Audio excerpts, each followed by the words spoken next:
Estou muito feliz pelo privilégio e alegria de poder compartilhar com vocês as mensagens do projeto Crescendo em Graça deste semestre. Temos experimentado maravilhosas bênçãos ao estudarmos a palavra de Deus e aprendermos juntos sobre a vida do profeta Eliseu. Quantas lições maravilhosas do ministério desse servo de Deus, não é verdade?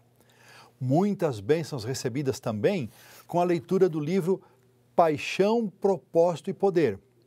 Agradeço muito aos administradores das uniões e quero parabenizar de forma especial também os administradores dos campos, os organizadores do projeto, os departamentais de mordomia, os pastores, anciãos e líderes por se entregarem sem reservas a esse lindo ministério. E a você, meu irmão, minha irmã, o meu abraço especial.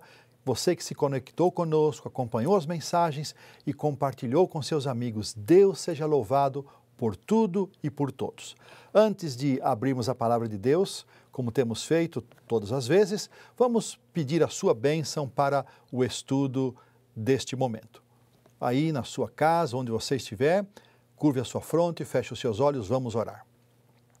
Pai querido, agora vamos abrir a tua palavra. Dá-nos tua bênção, teu Santo Espírito para compreensão, entendimento e disposição para vivermos segundo a tua vontade. Nós oramos agradecidos em nome do Senhor Jesus. Amém.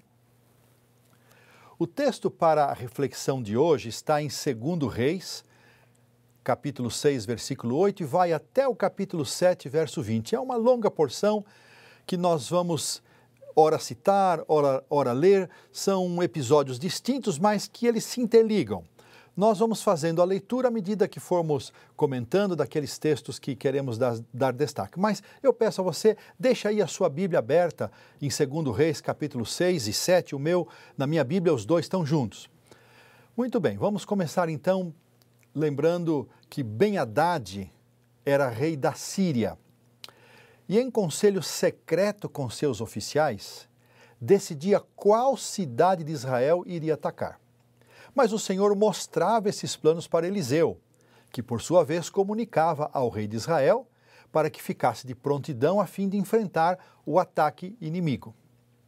O rei da Síria pensou que havia um traidor em suas fileiras, mas um de seus servos lhe falou que essas coisas aconteciam por causa de um tal profeta do Deus de Israel. O rei então decidiu prender e anular a influência desse homem. Tendo descoberto onde Eliseu vivia, foi a Dotã com carros, cavalos, fortes tropas e cercou a cidade durante a noite. Na narrativa desse episódio, 3 vezes encontramos a expressão o homem de Deus. Está no capítulo 6, versos 9, 10 e 15. Eu pergunto, isso também poderia ser dito a nosso respeito, a meu respeito. Homens e mulheres de Deus, jovens do Senhor, meninos e meninas de Jesus? Qual é a impressão que as pessoas têm quando entram em contato conosco? Elas percebem que somos parecidos com Jesus ao observarem nossos gestos, atitudes, a forma de tratar as pessoas, o interesse que demonstramos em ajudar e servir? Curiosamente, essa mesma história menciona que 3 vezes Eliseu orou. Coincidência? Claro que não. A oração é um dos grandes segredos de uma vida cristã vitoriosa. Nós somos muito bons sobre oração, nós sabemos muito sobre oração. Sabemos dizer frases lindas, citações fantásticas. Mas e daí? O que adianta tudo isso? Por que é que nós oramos tão pouco? Essa é a questão. Há muitas razões, mas talvez a mais séria seja o senso de independência e autossuficiência que caracteriza o ser humano, a natureza pecaminosa. E Deus, irmãos, precisa transformar nosso coração. E essa obra de transformação, ela não terminou no dia do nosso batismo. Eu conheci a irmã Francisca na cidade de Tatuí, São Paulo, sede da Casa Publicadora Brasileira, onde tive o privilégio de trabalhar e viver por 10 anos. Depois de ter pregado um sábado na igreja que ela frequentava, a irmã Francisca fez amizade comigo e com minha esposa e por muitos anos ela ligou para nós, sempre às sextas-feiras, perto do pôr do sol. O contato dela era muito rápido, bem objetivo. E ela pediu oração pelos 3 filhos. Ela então dizia, pastor, por favor, ore. E aí mencionava o nome dos 3 filhos. E ela sempre terminava assim, o Senhor tem uma obra para fazer no coração deles. Gente, foram tantas vezes que a irmã Francisca ligou, que um dia eu concluí que ela estava sendo usada por Deus como instrumento para que eu, Hélio Carnassale, reconhecesse que o Senhor também tem uma obra a fazer no meu coração. A partir daí, eu passei a pedir para que Deus fizesse a obra necessária no meu coração. E eu continuo pedindo. Ainda tem espaço, irmãos, para o Senhor trabalhar aqui nesse coração. Ele precisa completar o serviço de transformar, de consertar esse coração pecador. Que tal se você também pedir para o Senhor completar a obra na sua vida? Há uma linda promessa que diz o seguinte, aquele que começou a boa obra em nós, há de completá-la até o dia de Cristo. Filipenses 1,6. Será que eu estou ouvindo você dizer amém? Diga amém aí onde você está. O servo de Eliseu se levantou bem cedo e viu a cidade cercada e entrou em pânico e perguntou ao profeta, ai meu Senhor, o que faremos? Capítulo 6, verso 15. A palavra de Deus, irmãos, tem milhares de promessas as quais o apóstolo Pedro chama de preciosas e muito grandes, segundo Pedro 1,4. Um dos pioneiros adventistas, pastor John Loughborough, cadastrou 3.571 promessas bíblicas, sendo 2.527 para o presente e 1.044 para o futuro. 3.044 estão no Velho Testamento e 527 no Novo. E por que ainda entramos em pânico e compensamos diante das surpresas negativas que chegam para nós? No Salmo 103, Davi afirma que Deus conhece a nossa estrutura e sabe que somos pó, verso 14. É justamente porque somos fracos e necessitamos desesperadamente do poder do Senhor para enfrentar as lutas e dificuldades da vida. É por isso que nós descompensamos, apesar das promessas de Deus.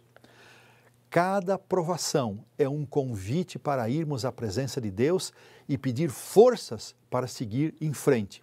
O conceito bíblico sobre uma pessoa justa não implica em ser alguém que não comete erros, mas significa uma pessoa que reconhece a soberania de Deus e confia nele. Apesar de falhos, fracos e pecadores, podemos sim, irmãos, amigos, pela graça divina, ser homens e mulheres de Deus, jovens do Senhor e meninos e meninas de Jesus, se tão somente tivermos fé. E não nos esqueçamos que a fé não vem de nós, é dom de Deus, segundo Efésios 2,8. A pergunta daquele moço, que faremos? Nos permitiu receber um grande presente, que nos chega por meio de uma das mais lindas e confortadoras declarações encontradas na Bíblia. Respondeu assim o profeta, não temas, porque mais são os que estão conosco do que os que estão com eles. Orou Eliseu e disse, Senhor, peço-te que lhe abras os olhos, para que veja. E o Senhor abriu os olhos do moço, e ele viu que o monte estava cheio de carros e cavalos de fogo em redor de Eliseu, versos 16 e 17. Que tremendo! Peço-te que lhe abras os olhos. Não é esta uma das mais urgentes necessidades que temos como indivíduos e como igreja? Como precisamos ter olhos espirituais abertos para compreender os tempos em que estamos vivendo? Já é tarde, a hora está avançada. Paulo escreveu aos Romanos 13:11, já vai alta a noite e vem chegando o dia. Não há mais tempo para levar a vida espiritual de qualquer jeito, brincando de ser cristãos, como naquela antiga brincadeira infantil do esconde-esconde. Ele nos acha no sábado e a gente se esconde dele durante toda a semana. Queridos irmãos, é a hora de despertarmos do sono e afastar a mornidão e a indiferença. Como precisamos ter discernimento espiritual para ver com clareza as diferenças entre o falso e o verdadeiro, o mal e o bem, o certo e o errado, o santo e o profano. A linha divisória é muito tênue, sutil, irmãos, e essa mistura invadiu nossos lares, invadiu a igreja. As coisas estão meio misturadas E as diferenças só podem ser percebidas se comprarmos da testemunha fiel e verdadeira o colírio recomendado à igreja de Laodiceia em Apocalipse 3,18, que é o símbolo do Espírito Santo. Ah, como nós precisamos do Espírito Santo! Você tem orado para receber essa bênção? Por que não pedirmos encarecidamente para que o Senhor nos batize com seu Santo Espírito? Peça essa bênção hoje e amanhã. E depois, e continue pedindo diariamente. Ouvi um amém aí de vocês, meu coração ouviu esse amém. Irmãos, veja que Eliseu não deu uma lição de moral no jovem. Ele poderia ter repreendido o moço, mas não foi isso que ele fez. Ele orou por aquele rapaz, intercedeu por ele.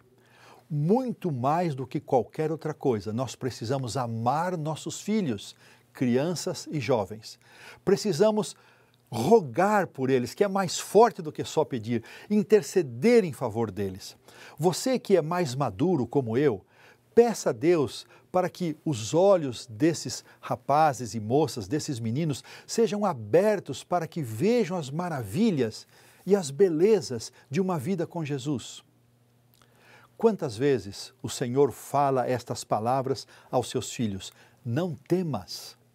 Na jornada da vida, o povo de Deus, com frequência, se vê em situações de medo e incerteza, mas Deus faz sua presença reconhecida e traz palavras de encorajamento e esperança. O inimigo vive cercando e sitiando o povo de Deus. Por isso também necessitamos ter os olhos abertos para discernir a realidade espiritual que nos cerca. Olhem que linda declaração fez Ellen White. Entre o servo de Deus e a multidão dos inimigos armados, estava um grupo circundante de anjos celestiais. Que lindo! Eles tinham vindo com grande poder, não para destruir, não para reclamar homenagem, mas para acampar em torno e ministrar aos desajudados e fracos servos do Senhor. Quando o povo de Deus é posto em condições de dificuldades e aparentemente não há escape para eles, somente o Senhor deve ser a sua dependência. Profetas e Reis, página 257. Será que eu estou pregando para alguém que se sente cercado, sitiado pelas circunstâncias, tentações, perdas, provações e precisa urgentemente de uma saída? Quando um filho de Deus é cercado por inimigos, sempre pode estar seguro de que a força a seu lado é infinitamente maior do que a do inimigo. Você precisa de um milagre de livramento hoje? Eu estou falando com você, meu irmão, que está se sentindo assim, sitiado. Tenha certeza de que Deus está ao seu lado e mostrará a saída. Gosto desse pensamento de Ellen White, do livro A Ciência do Bom Viver. Nosso Pai Celeste tem 1000 maneiras de nos prover as necessidades das quais nada sabemos. Página 481. Espera no Senhor, meu irmão, confia nele e ele vai surpreender você. Eliseu orou ao Senhor para que os soldados sírios fossem feridos de cegueira e assim aconteceu. Em seguida, foram conduzidos pelo próprio profeta até Samaria, um trajeto de aproximadamente 16 quilômetros, de Dotã a Samaria. Ao chegarem, Eliseu orou novamente e pediu ao Senhor que a visão deles fosse restabelecida, e só aí que se deram conta de onde estavam. Então o rei de Israel, Jorão, perguntou se deveria ferir aqueles soldados. E a surpreendente resposta dada pelo profeta ao rei foi que ele deveria alimentá-los. E assim aconteceu. O verso 23 registra que depois disso não houve mais investidas da Síria contra Israel. Essa é a chamada tática da misericórdia. Lembremos, queridos, que a vingança pertence ao Senhor. Romanos 12, 19, e nós temos que deixar tudo nas mãos de Deus e não resolver as coisas com as nossas próprias mãos. A história de 2 Reis continua contando que, passados muitos dias, o rei da Síria voltou a perturbar o povo de Israel. Só que dessa vez, eles não atacaram as áreas da fronteira entre os dois reinos. Eles cercaram a capital de Israel, a cidade de Samaria. O resultado desse cerco foi uma grande fome, a ponto de comerem carne de jumento, que era um animal imundo. Vamos ler agora o verso 25. Houve grande fome em Samaria, e eis que a sitiaram a ponto de se vender a cabeça de um jumento por 80 siclos de prata, e um pouco de esterco de pombas por 50 ciclos de prata. Que desespero! Um ciclo pesava 11 gramas. Isso significa que a cabeça de um jumento estava sendo vendida por quase 1 quilo de prata, os 80 ciclos, e meio litro de esterco de pomba por 60 gramas de prata, 5 ciclos. Que desgraça! Um dia o rei Jorão, que era filho de Acabe e Jezabel, estava caminhando pelo muro, e os muros daquele tempo permitiam isso, quando foi chamado por uma mulher pedindo ajuda. Ele respondeu: se o Senhor não te acode, como acudirei eu? Capítulo 6, verso 27. Uma mistura aí de incredulidade, sarcasmo, ironia, mas finalmente ele perguntou o que ela queria. Acompanhem o que aconteceu em seguida. Diz o texto: perguntou-lhe o rei: que tens? Respondeu ela: esta mulher me disse, dá teu filho para que hoje o comamos e amanhã comeremos o meu. Cozemos, pois, o meu filho, e o comemos. Mas dizendo-lhe eu ao outro dia, dá o teu filho para que o comamos, ela o escondeu. Tendo o rei ouvido as palavras da mulher, rasgou as vestes quando passeava pelo muro. O povo olhou e viu que trazia pano de saco por dentro, sobre a pele. Disse o rei: assim me faça Deus o que bem lhe aprouver, se a cabeça de Eliseu, filho de Safate, lhe ficar hoje sobre os ombros. Capítulo 6, versos 28 a 32. Que relato triste! Comer os próprios filhos estava entre os castigos previstos para casos de desobediência rebelde aos mandamentos do Senhor, conforme Levítico 26, 29. Que responsabilidade, queridos, têm aqueles que ocupam posições de liderança, pastores, anciãos, líderes de departamento em nossas igrejas. A reação do rei Jorão foi a pior possível. Além de não reconhecer os próprios pecados e os pecados do povo, se afastando do Senhor, ele preferiu eleger um culpado e jurou que mataria Eliseu naquele mesmo dia. Nem o próprio rei da Síria tinha manifestado a intenção de matar Eliseu, mas de apenas prendê-lo. Com essa atitude, o rei de Israel também demonstrou total desrespeito para com Deus e para com seu servo.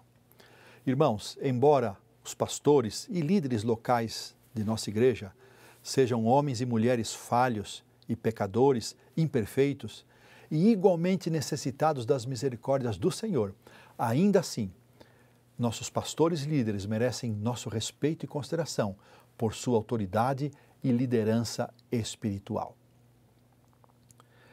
A tendência de sempre livrar a própria pele e colocar a culpa nos outros por tudo o que acontece e atribuir ainda a Deus a responsabilidade última pelas consequências das nossas próprias escolhas erradas é uma verdadeira tragédia.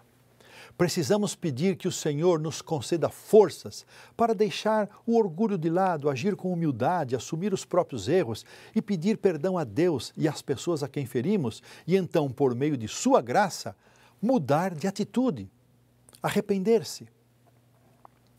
O rei, no seu desespero, enviou um mensageiro para executar o servo do Senhor e, em seguida, ele mesmo foi ao encontro de Eliseu para ver se a tarefa havia sido cumprida.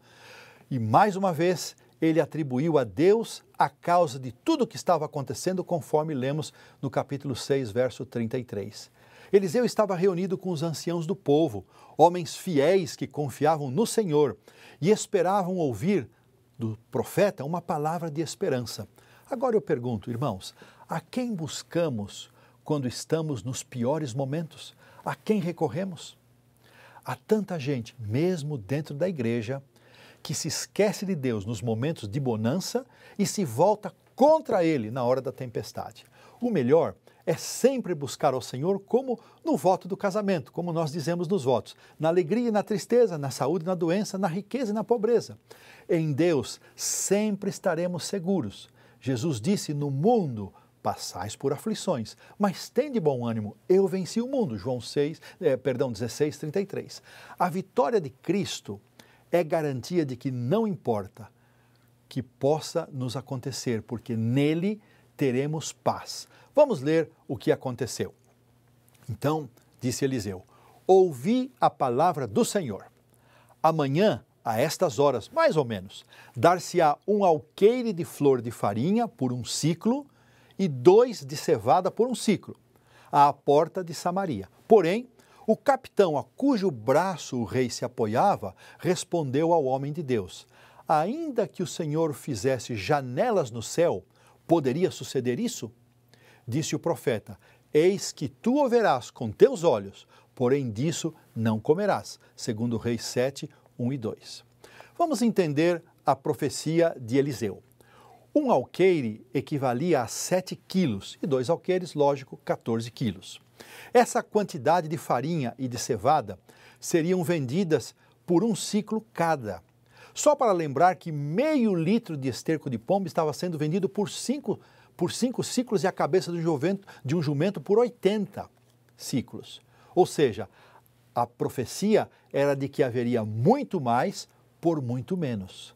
A reação do capitão em duvidar da palavra do profeta, que era um representante de Deus, e, portanto, com isso, ele assumiu uma atitude de desprezo para com o próprio Deus. Observem a expressão que ele usou. Ainda que o Senhor fizesse janelas no céu, poderia suceder isso? Onde encontramos na Bíblia uma expressão semelhante? Você sabe, mas vamos recordar. Trazei todos os dízimos à casa do tesouro, para que haja mantimento na minha casa. Provai-me nisto, diz o Senhor dos Exércitos, se eu não abrir as janelas do céu e não derramar sobre vós bênção sem medida. Malaquias 3:10. Queridos, antes de condenar e criticar o capitão, cabe perguntar: como nós reagimos diante das promessas de Deus em tempos de dificuldades? Que atitude temos para com o que Deus pede e orienta em sua palavra? Cremos e aceitamos a palavra profética? O preceito bíblico é muito claro, como foi clara a palavra de Eliseu. Cabe a cada um aceitar ou não. O Senhor nos ordena expressamente a trazer os dízimos à casa do tesouro e nos garante que as bênçãos virão em abundância. Temos nós sido fiéis na devolução do dízimo e no apresentar ofertas? Hoje eu quero fazer um chamado para renovarmos a nossa fidelidade com Deus, meus irmãos. Deus tem bênçãos reservadas para nós, mas mais do que isso, Deus deseja o reconhecimento de nossa soberania, o reconhecimento que nós o conhecemos como soberano, como Deus de todas as coisas. Enquanto isso, do lado de fora da cidade, 4 leprosos estavam próximos à porta e começaram a pensar nas perspectivas da vida. As coisas estavam muito ruins para o lado deles. Se entrassem na cidade, o que não poderia acontecer porque eram leprosos, não teriam comida. Se ficassem ali parados, morreriam de fome. Restava uma alternativa e muito arriscada: ir ao acampamento do exército sírio e contar com a misericórdia dos inimigos, o que era praticamente impossível. A morte era o destino certo, era o pior que lhes poderia acontecer em todas as hipóteses. Ao cair da noite, eles foram ao acampamento dos sírios. Quando lá chegaram, não havia ninguém. O verso 7 do capítulo 7 nos diz que o Senhor fizera ouvir no arraial dos sírios ruído de carros e de cavalos, e o ruído de um grande exército, e os inimigos fugiram às pressas, deixando tudo para trás. Os leprosos entraram numa tenda, comeram, beberam, tomaram prata, ouro, vestes, e depois entraram em outra tenda para tomar mais alguma coisa. Foi quando pesou a consciência, e ao refletirem sobre a atitude deles, eles disseram: não fazemos bem. Este é dia de boas novas e nós nos calamos. Se esperarmos até a luz da manhã, seremos tidos por culpados. Agora, pois, vamos e o anunciemos à casa do rei. Capítulo 7, verso 9. Eu gosto muito desse verso. A lição ela é tão clara, óbvia, mas preciso destacá-la. Qual é a nossa reação com respeito às bênçãos que recebemos com o conhecimento da mensagem que chegou até nós? Estamos apenas guardando, reservando para nós? Ou estamos anunciando e compartilhando a salvação em Cristo? Ou como os leprosos, a nossa atitude é apenas o egoísmo, a egoísta atitude de guardar, de receber? Não fazemos bem, disseram eles, se nos calarmos. Quando Pedro e João compareceram diante do Sinédrio para serem inquiridos acerca da cura do coxo que estava junto à porta chamada Formosa, ordenaram-lhes que não falassem mais e nem ensinassem no nome de Jesus. Ao que eles responderam: nós não podemos deixar de falar das coisas que vimos e ouvimos. Atos 4:20. Irmãos, quando estivermos tão plenos de Cristo, também não poderemos deixar de testemunhar, de falar daquilo que está em nosso coração. Era noite ainda, quando os leprosos voltaram para a cidade e contaram o que estava acontecendo. O rei, a princípio, duvidou, imaginando tratar-se de uma estratégia militar dos sírios para enganá-los, mas um de seus servos o aconselhou a verificar o que estava acontecendo, e assim fizeram. Então, confirmaram a versão dos leprosos, pois o acampamento estava realmente completamente abandonado e por um longo trecho não havia vestígio dos inimigos. Quando a notícia se espalhou, o povo saiu em disparada para saquear o despojo. O rei havia pedido para aquele mesmo capitão que duvidou da palavra de Eliseu, para que ele guardasse a porta no sentido de tentar controlar e organizar a saída. Mas o povo, com fome, o atropelou e ele morreu. No dia seguinte, conforme a palavra do profeta, se vendia à porta de Samaria 1 alqueire de farinha por um ciclo e 2 de cevada por um ciclo. E o que aconteceu com o capitão que duvidou da profecia de Eliseu? Bom, ele viu com seus olhos, mas ele não experimentou, ele não comeu, porque o povo passou por cima dele. Dos versos 16 a 18, ocorre uma vez a expressão segundo a palavra do Senhor e 2 vezes como falara o homem de Deus. A palavra de Deus, dita por meio dos seus profetas, ela é viva e eficaz e mais cortante do que a espada afiada de 2 gumes. Lemos isso em Hebreus 4:12. Irmãos, queridos, amigos, não compensa duvidar da palavra de Deus entregada a nós por meio dos seus profetas. Pedro a compara essa palavra profética a uma candeia que brilha em lugar tenebroso, segundo Pedro 1,19. A lição é clara. O Senhor nos está chamando para reconhecer a sua soberania e renovar hoje com Ele o nosso pacto de fidelidade em todos os aspectos da vida. E de forma especial, Deus nos está chamando para sermos fiéis com os recursos que Ele tem dado para nós. Quando aceitarmos tudo que vem de Deus, como disse Davi, em 1 Crônicas 29:14, quando aceitarmos que tudo que vem de Deus, tudo aquilo que recebemos das mãos divinas, é daí mesmo que nós devolvemos uma parte para o Senhor. Nada é nosso, irmãos, tudo vem de Deus. Quando nós entendermos isso e reconhecemos que tudo que temos não é nosso, vem de Deus, é dado por Deus, vamos experimentar uma alegria incomparável e vamos desfrutar de infindáveis bênçãos que Ele quer nos conceder. Muitas vezes ficamos contando as migalhas que devolvemos como se fosse um favor para a igreja ou como se Deus precisasse do nosso dinheiro. Muito mais do que os recursos que possuímos, o Senhor nos deseja por inteiro, você e eu, com tudo que somos e temos. José Bates, ao lado de Tiago e Ellen White, são considerados os 3 fundadores pioneiros da Igreja Adventista do Sétimo Dia. Como a família de Bates morava em New Bedford, que era uma cidade costeira, capital baleeira dos Estados Unidos, desde muito jovem, Bates, ainda antes de completar 15 anos, começou a trabalhar em um navio mercante. Depois foi marujo da Marinha Britânica e após a guerra de 1812, ele retornou à Marinha Mercante, tornando-se capitão e proprietário do seu próprio navio. Era um homem de caráter firme, fiel aos princípios cristãos e adepto da abstinência de álcool e fumo. Em 1839, ele aceitou os ensinamentos de Guilherme Miller, cumprindo um importante papel no movimento millerita.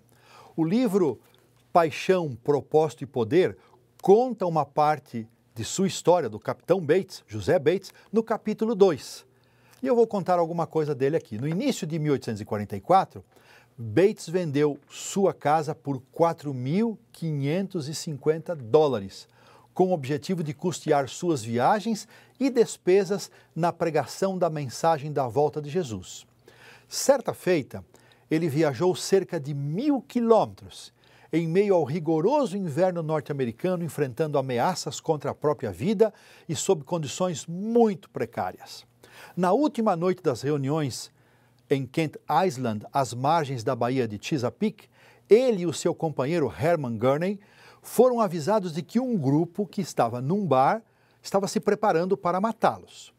Diante de um auditório ávido por ouvir a mensagem divina, Bates e seu companheiro pregaram sem temor pela própria vida. E antes que Bates terminasse de apresentar sua mensagem, um homem começou a denunciar a doutrina do advento de forma violenta e se dizia capaz de acabar com ela em menos de 10 minutos. Bates concordou em ouvi-lo, de forma educada, e em poucos instantes, aquele homem estava confuso e perdido.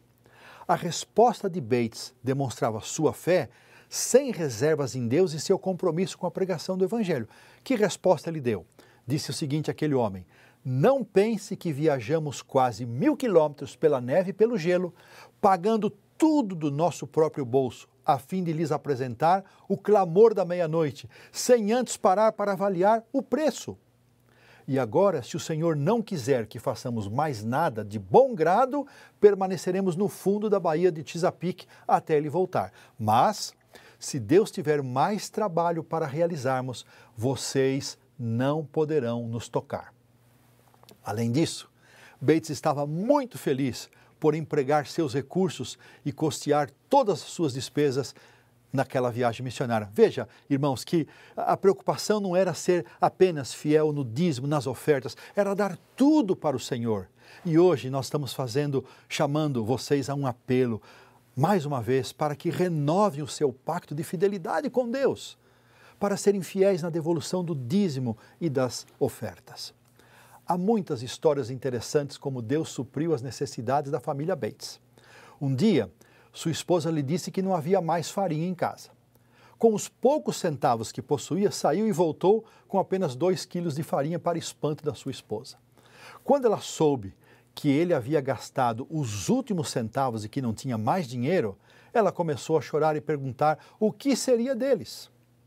Ele apenas respondeu que Deus proveria tudo aquilo que fosse necessário. Logo depois, Bates sentiu-se impressionado a ir ao correio.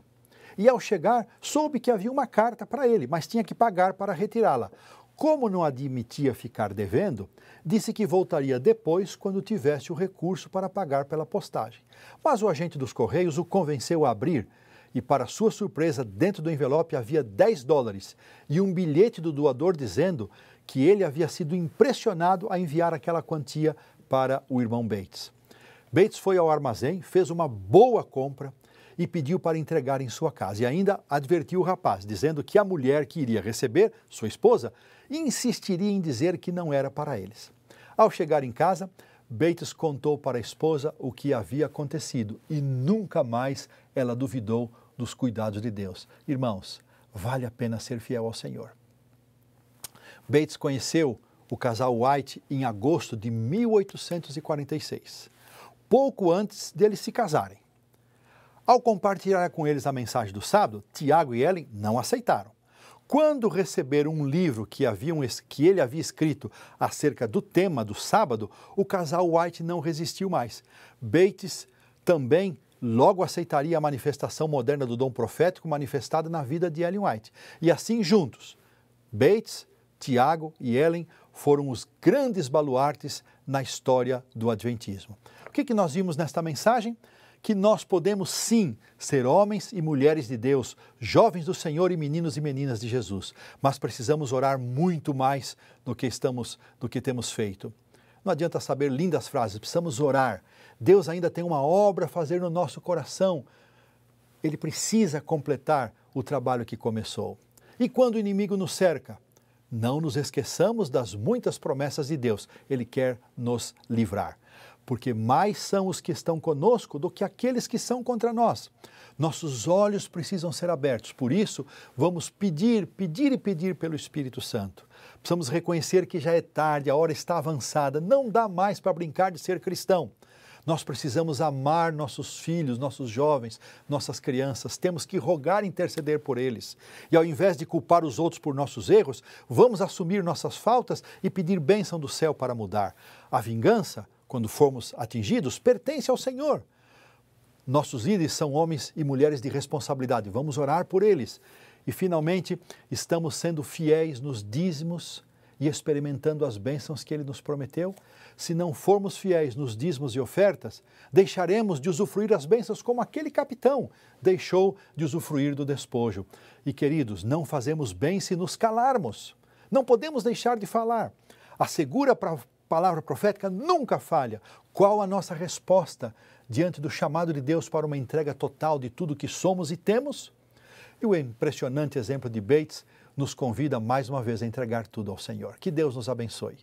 Que por graça divina nós possamos ter essa mensagem poderosamente gravada em nossa mente, a fim de cumprirmos o ideal de Deus para nós, para que ocorram as necessárias transformações na nossa vida e que o Espírito Santo fale profundamente ao coração de cada um de nós e não nos deixe sossegar até tomarmos as decisões necessárias para que possamos verdadeiramente continuar crescendo em graça. Um forte abraço e que todos fiquemos na bênção e na paz do Senhor Jesus. Quero convidá-los a orar. Pai querido, agradecemos por esses momentos tão especiais que gastamos estudando a Tua Palavra, extraindo lições para a nossa vida. Abençoa-nos, Senhor. Ajuda-nos a tomar decisões importantes, especialmente a de renovar o nosso pacto de fidelidade contigo. Senhor, escuta a nossa oração e protege-nos com a Tua bênção eterna. Hoje e sempre oramos em nome do Senhor Jesus. Amém.